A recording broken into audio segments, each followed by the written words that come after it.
There are so many gorgeous natives in this area that are so incredibly healthy. Let me show you what we've got in this area close to the Columbia River.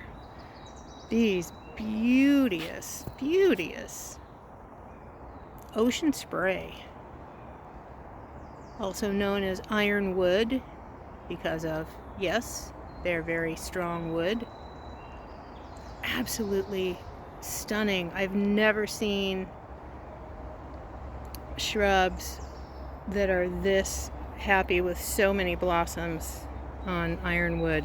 Wow. And then we have some Nootka rose, native rose.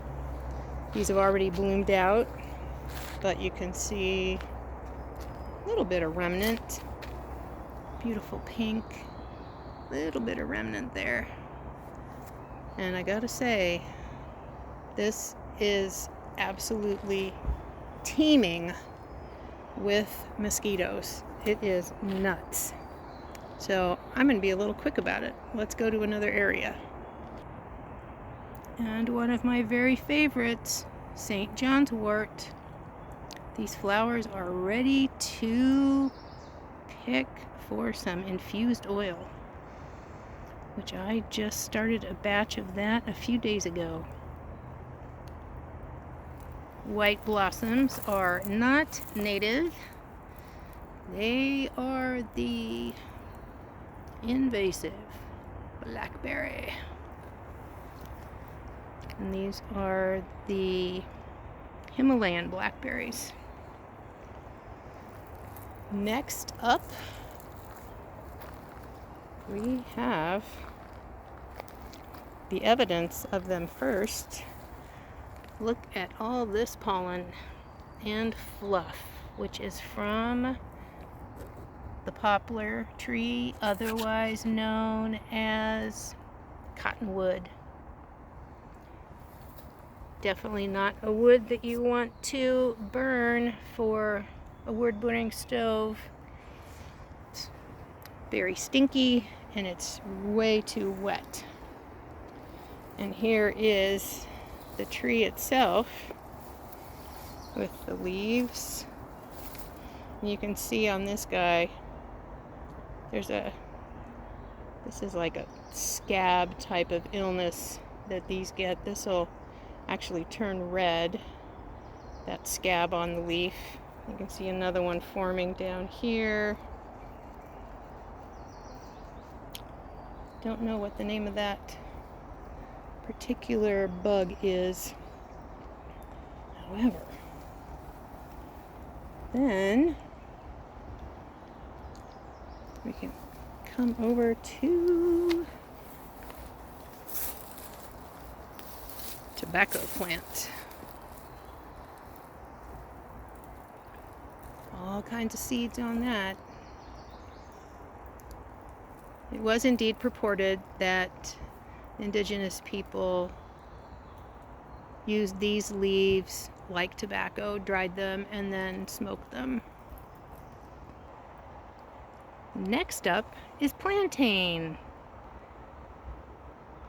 The slender leaf variety makes these fun, hairy seed heads. Look how cool that is. Like little brushes.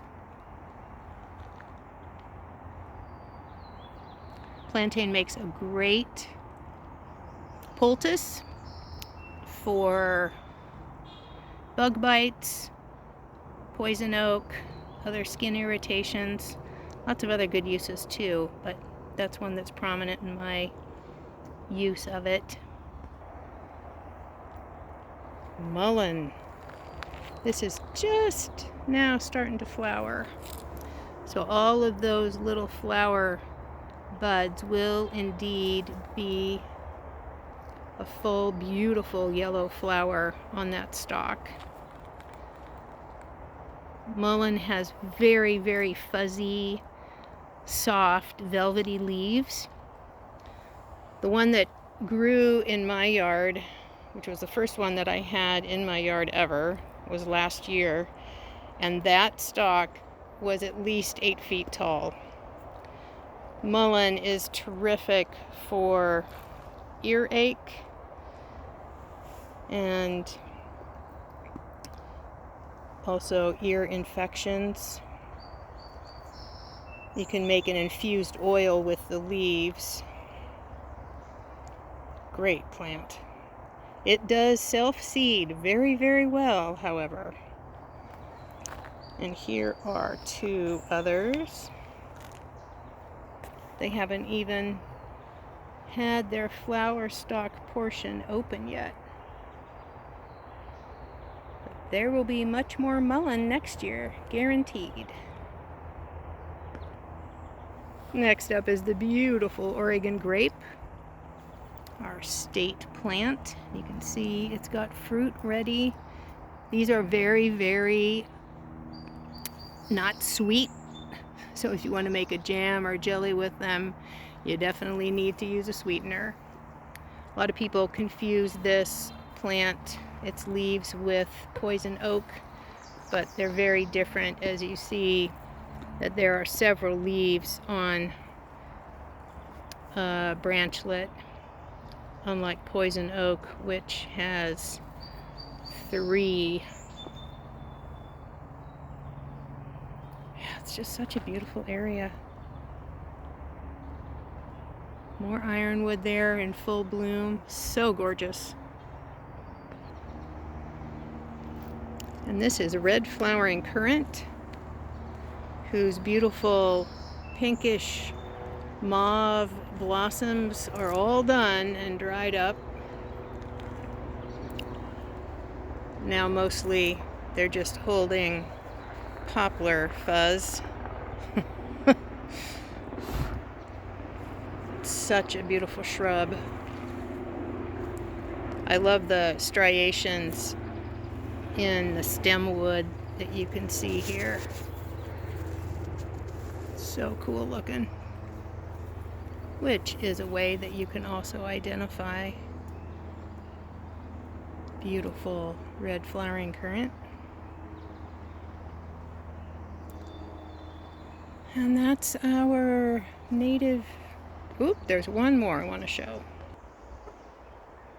This is snowberry, a sweet shrub with these lovely little pink flowers. And those flowers will turn into white berries, which is how you've probably seen them at times in winter. Lovely. I'm closing because it is absolutely a curtain of mosquitoes. This has been your native tour, native plant tour in just one small area. Fall back in love with the earth.